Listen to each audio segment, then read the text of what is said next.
Il y a des gens qui donnent tout. Absolument tout. Leur temps, leur santé, leur nuit. Et un matin, on leur retire tout ça. Avec un simple bout de papier. Voici l'histoire de Karim. Un homme qui a cru qu'on pouvait être loyal dans ce monde.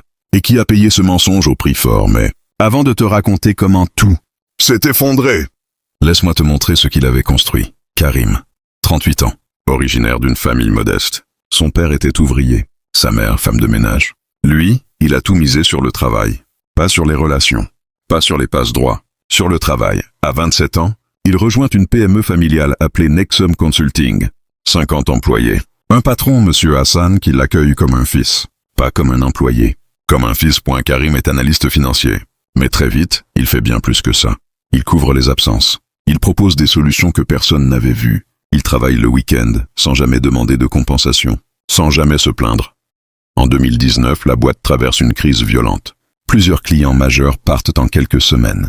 Le carnet de commandes s'effondre. Hassan parle de fermer, de tout arrêter, de licencier tout le monde. C'est Karim qui prend la situation en main, seul. En 3 semaines, il produit un plan de restructuration, complet, précis, réaliste. Il sauve 23 emplois ce jour-là.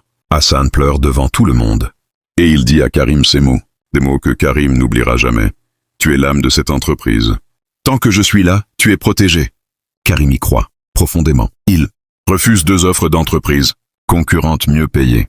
Il reste, par loyauté, par amour de ce qu'il a construit ici. Mais en 2022, tout change. Hassan tombe gravement malade, un AVC. Il se retire progressivement.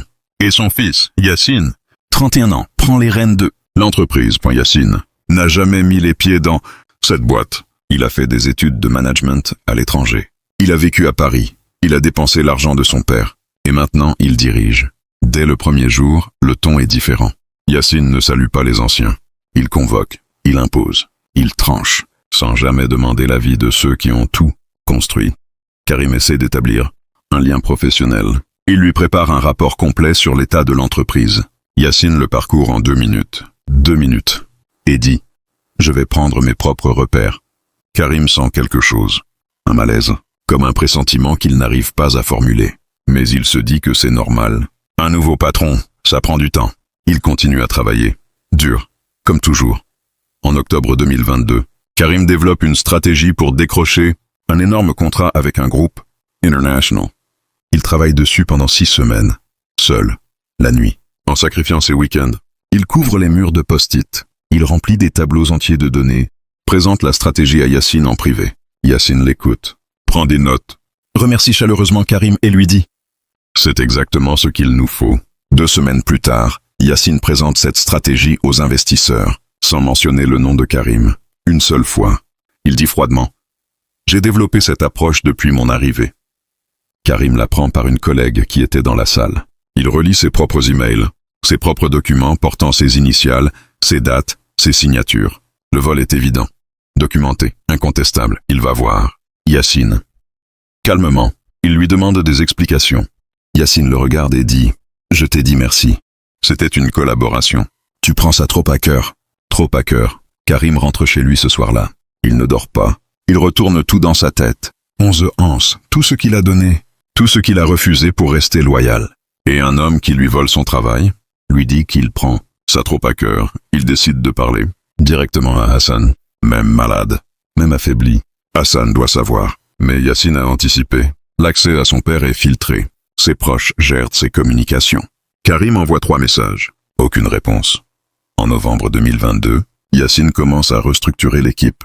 Il embauche 5 nouveaux cadres, tous des amis personnels, tous moins expérimentés que ceux qu'il remplace. Karim est progressivement écarté des réunions importantes. On ne lui envoie plus les convocations. Quand il s'en plaint, on lui répond que c'était un oubli. Un oubli. 11 fois. Le 12 janvier 2023, à 9h du matin, Karim est convoqué dans le bureau de Yassine. Une assistante RH est là. Un document est posé sur la table. La lettre est froide. 2 lignes. Votre poste est supprimé dans le cadre d'une réorganisation. Votre contrat prend fin le 28 février 2023. 11h. Et 2 lignes. Karim ne dit rien. Il lit la lettre. Il se lève. Il sort. Dans l'ascenseur seul, il regarde son reflet dans le métal poli. Ce qu'il voit, c'est un homme qu'on a utilisé jusqu'à la dernière goutte. Puis jeté. La colère arrive après. Comme une vague. Il rentre chez lui. Il sort tous ses documents. tous ses emails, toutes ses preuves. Et il prend une décision. Il va se battre. Karim n'a pas les moyens d'un avocat. Alors il se forme lui-même. Il lit la loi, les articles du Code du travail, les jurisprudences. Il y passe ses week-ends entiers, un surligneur à la main. Un café froid à côté, il dépose une saisine au Prud'homme en mars 2023, seul, avec son classeur épais sous le bras.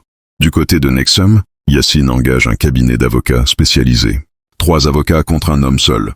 Il mise sur l'intimidation, sur la longueur, sur l'épuisement. Mais Karim a quelque chose qu'ils n'ont pas, la vérité documentée.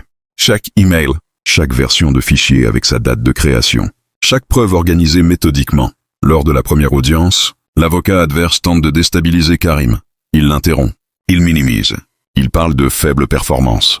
Karim sort ses preuves, une à une. Sans trembler, la procédure dure 7 mois. 7 mois sans salaire fixe, avec des économies qui fondent. Sa compagne le soutient. Mais il voit dans ses yeux qu'elle a peur. Et ça, c'est peut-être la chose la plus douloureuse de toute cette histoire. En septembre 2023, le Conseil de Prud'homme rend sa décision. Licenciement sans cause réelle et sérieuse. Nexum est condamné à verser 47 000 € à Karim Yacine fait appel. Nouveau délai, nouveau stress. Mais en avril 2024, la Cour d'appel confirme et augmente la condamnation à 61 000 €. Karim reçoit le virement un mardi matin. Il regarde le solde de son compte. Puis, il ferme son téléphone. Et il reste assis longtemps, sans bouger.